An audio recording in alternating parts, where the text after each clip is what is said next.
want to ask you then about this modern identity politics, because I was reading that some on the left in particular, they don't believe that July 4 is the real anniversary over in the US. They prefer 1619, the year that the first slaves arrived. And I just wonder how that's translating, I guess, into the next generation. I mean, the left will have a mind of their own and they decide what they want to. But what are, say, for instance, young kids being taught in the classrooms about America's history? Is there that threat of this modern ideological indoctrination that you referenced? There's certainly a threat. It's difficult to say what American kids learn in school because we don't have a single national curriculum. What students learn depends on a state by state basis, but even within each state, it depends on which school district you're in. So here in Alabama, where I am, you might have a school district in Montgomery or Birmingham that learns one thing that's very different from a district in Huntsville or Mobile or Auburn or Tuscaloosa. And so we don't have a lot of uniformity, but I can say from personal experience and from observation serving on our state textbook committee that there is a sense of grievance culture that trickles into the curriculum. I personally send my kids to a classical Christian school, and we have them learning on the trivium, and they go through a grammar stage and a logic stage and a rhetoric stage. And the focus is on wisdom, and they study Bible and theology and literature and history and math and science, and they get a sort of a broad range of humanities. But what I think is really important about that is they learn to look at political events, contemporary political events, over the course of centuries. And I think they're better able to contextualize the particular political moment that we're in. Whereas, a lot of students sort of look at the 1960s as if that were the American founding, and they have no historical memory beyond that. And of course, if you think that that either slavery or just the abuses under the civil rights movement are the only story America has to tell, of course, you're going to come away with a very negative history. But America has a wonderful history, and in particular in this area of slavery, I think America has a lot to be proud of. The West did not invent slavery, but it played a leading role in abolishing the transatlantic slave trade and promoting worldwide abolition. And that was really, Britain and America leading the way there. The Atlantic slave trade was a horrible thing. Slavery is an ancient institution. It existed in Mesopotamia. It existed in Egypt and Greece and China and Africa and the Islamic world in the medieval period. And yes, it migrated to the United States, but that's also where abolition occurred. It was influenced by some British people like William Wilberforce and Enlightenment ideals of natural rights and human equality and liberty and Christian teachings about the inherent dignity of every person. So some of these ideas that were prevalent at the founding were in fact the very ideas that enabled abolition to happen, that enabled the demise of slavery. So I think America can be very proud of what it did to end slavery, to end its perpetuation across the globe, in fact. Yeah, look, I mean, absolutely. It's such an extensive history when you think about it. You mentioned just before that America does have a lot to be proud of, and I'm very curious of this given it's a 250th anniversary. This is an incredible, incredible milestone. In your view, what makes America great?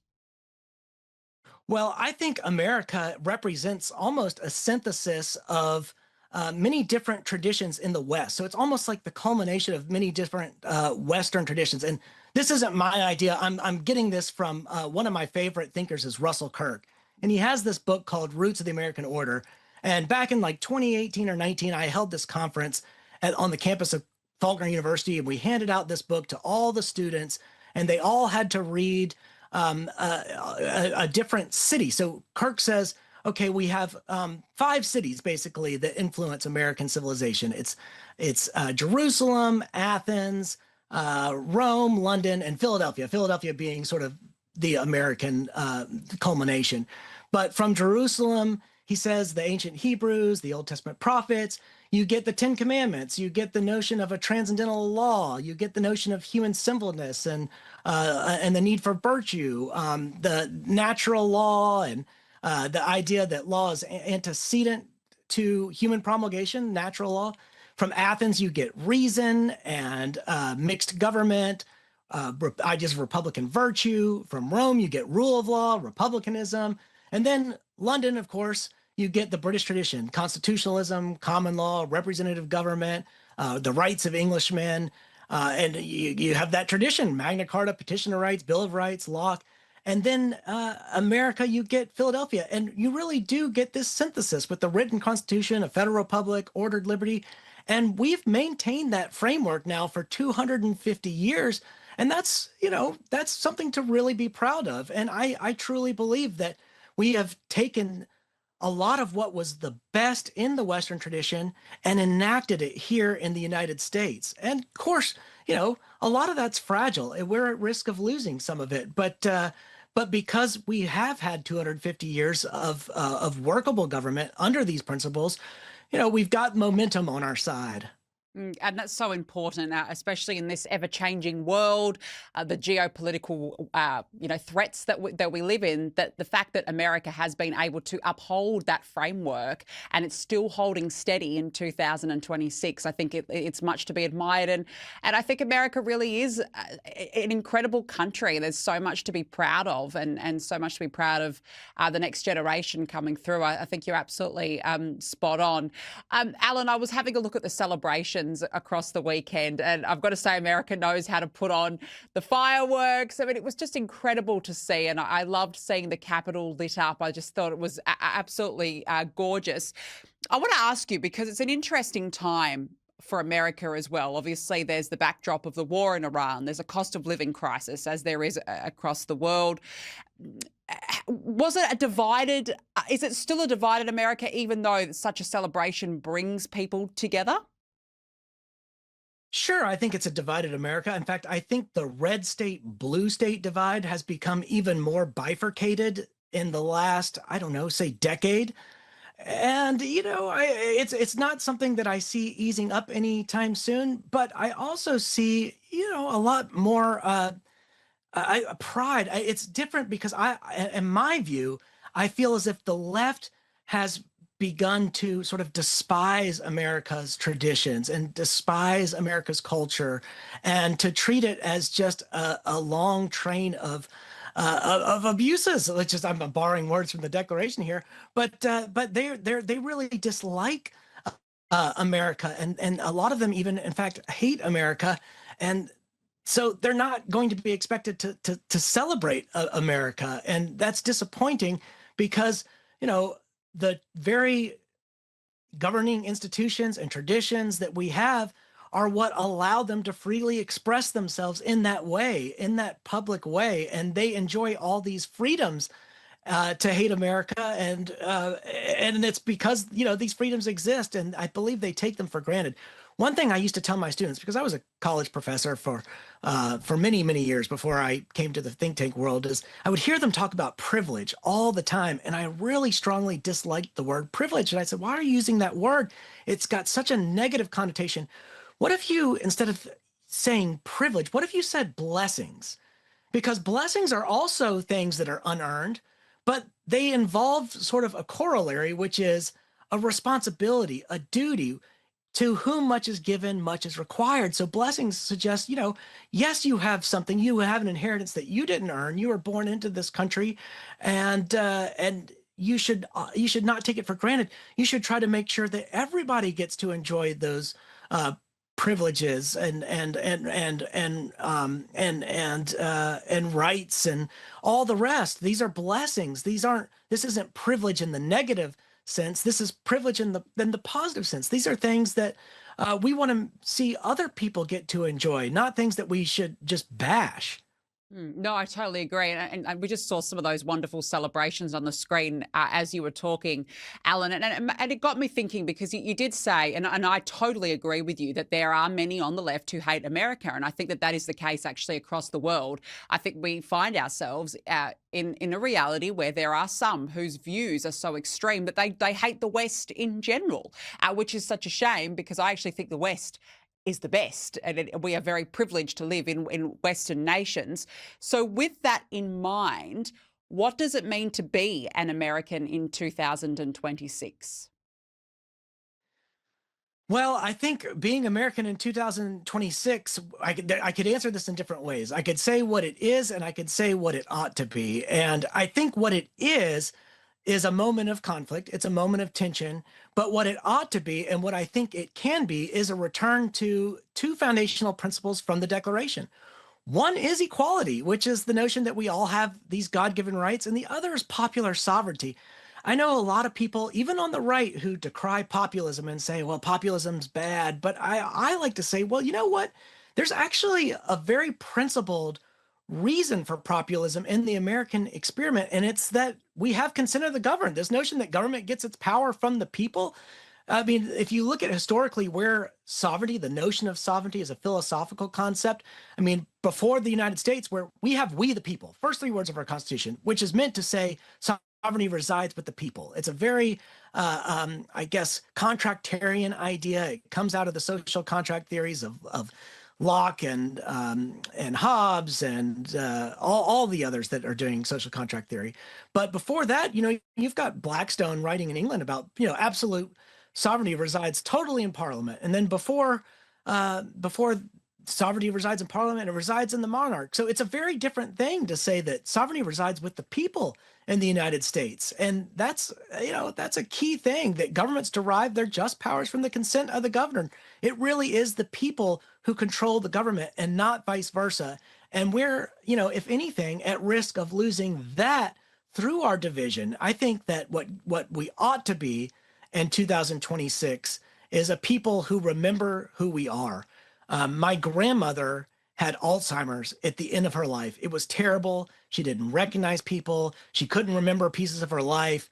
And it was horrible just to see her in that type of decline.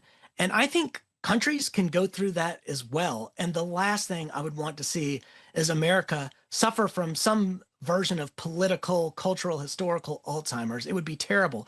So what we ought to be doing in 2026 is remembering who we are, remembering, where our government derives its powers and what authority we have as the people to represent and to control our government and to exercise popular sovereignty. I think that's so well put. You're right. It is. What does it mean to be an American? Remember who you are. Remember your foundations. Remember your roots, and remember that you do live in one of the most prosperous, if not the most prosperous nation in the entire world. I think it's absolutely very well put. Alan, I want to ask you a little bit of domestic politics, if I may. I was reading an interesting article in the UK Telegraph, actually, and it said that sources close to Donald Trump say he is anxious about the looming midterm elections and is even weighing up who is around him, who's an asset and who is a liability. When you hear him speak in public, he seems very confident, and that's the way that Donald Trump's always been, that he's confident that, yeah, okay, maybe the polling doesn't suggest that he's the most popular president right now. How do you see this playing out between now and the midterms? His popularity has obviously slumped. What do you think will happen? I mean, how do you see it going? Well, I do think his popularity remains strong within his own base. And so, politics is all about amassing majorities, and he's been pretty good at doing that. Now, the balance of power is delicate for Republicans in particular. 218 to 212 in the House, and the Senate's tight too, 53-47. The Democrats just could, gain 4 seats to win the Senate. And there's some vulnerable seats. Susan Collins is one. I think she'll pull it off. She's facing Graham Plattner, who is the sort of the socialist Democrat with the Nazi tattoo. And but you've got an open seat. Tom Tillis is retiring in North Carolina. You've got the situation in Georgia where John Ossoff, who is a Democrat, could possibly lose a seat. You've got tough elections in Ohio and Alaska and Texas. Of course, everyone's looking at Texas because of the James Tallarico guy, but I think Ken Paxton will handily defeat him. I hesitate to make predictions, but I think the Republicans hold on to the Senate. I don't know about the House. I really don't know. There are just too many just districts at risk in Nebraska, Arizona, Iowa, New York, just different places. And it's hard for me to make predictions in those spaces. But if I were a betting man, I would say the House probably goes Democratic while the Republicans retain control of the Senate. But in politics, a week is like a year. So who knows what could happen by the time the fall rolls around? Yeah, no, that's a very, very good point. How much has the Iran war had an impact on Donald Trump? I think it's probably had a pretty negative impact. No one wants to see the Iranian regime in place. Of course, nobody's rooting for that. Um, on the other hand, I think Americans had grown skeptical about sort of foreign policy adventurism, and they'd had a bad taste in their mouth after Iraq and Afghanistan and other conflicts abroad, even Russia, Ukraine, and so. Yeah, I also think gas prices were a big one. I mean, gas prices jumped a ton for months and months and months. They're coming down now that the Strait of Hormuz is open. But when people feel inflation, which we had headline inflation increase, and that's energy and food costs that are pulled into headline inflation. So that's what people feel. Even if core inflation remains below 3%, what consumers are feeling is that 4.2%. They're feeling the energy and the gas prices. And also people have short-term memories. So we forget that, inflation was 9.1% under Biden at one point. And at that time, gas prices were over $5 because that was 2022, and 2022 was 4 years ago. We care about what's happening now. But I think that it's a combination of things. I think it's a combination of just sort of disenchantment with foreign interventionism and high prices at the pump. But again, as I say, politics in one week is like a year in politics. So if gas prices continue to come down, inflation gets under control, we could see a lot of surprises come November, come the fall, and that could lean in the Republicans' favor because right now the Democrats are basically leaning on those things. They're leaning on gas prices. They're leaning on inflation because they have nothing else. The stock markets are breaking records every single week. It seems like we've broken so many records this year. It's hard to keep track. I think there've been over 20 records between the S&P 500 and the Dow and the Nasdaq. So, people's 401ks, people are and their investments are doing very well. I guess the issue for a lot of voters is that many of them aren't the type of people who are able to invest because they're paying their mortgage, they're paying car payments, and they don't have that extra income to invest. And so those are the people that Republicans need to reach. Yeah, absolutely. You're right, though. The Democrats, they'll cling on to anything, and that's all that they've got at this point. But look, a long time between now and November, so anything is certainly possible. Alan Mendenhall, wonderful to have you on the show. Thank you so much for your insights. I really enjoyed it. Thank you very much. Thank you very much.